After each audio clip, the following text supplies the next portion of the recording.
And we've heard from hundreds of people in Oklahoma, perhaps you, asking how could this have happened? A family traumatized after armed federal agents busted into their home as they were sleeping and took almost everything they own.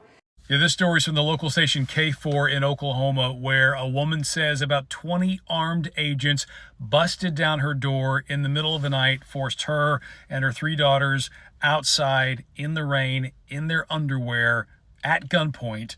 FBI, Homeland Security, and ICE, immigration officials. And I kept telling them that we weren't criminals. That's what I kept saying, we're citizens. She says they didn't care. So guns pointed in her face, and perhaps no surprise, she says she feared for her life. I just couldn't understand, how is this happening to us? I kept praying, I said, God, please let me live through this moment. You have literally traumatized me and my daughters for life.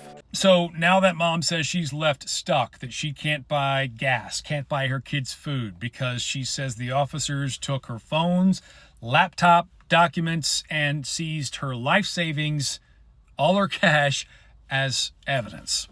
And I said, when are we gonna get our stuff back? He was like, it could be days or it can be months.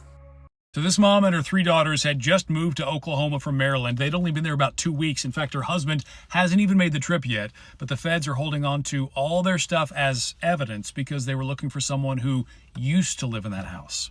Well, tonight, Homeland Security officials now admit the woman and her 3 daughters are U.S. citizens and were not suspects they were supposed to be taking into custody. So, mistaken identity, 20 armed agents, force a mom and her 3 daughters outdoors, middle of the night, half-dressed, in the rain, take all their stuff, and there's no idea when they're going to get it back, and their names aren't even on the search warrant. I wish I could make this all make sense, that there was some nice, pretty little way to wrap this TikTok up with a bow on it, but I can't.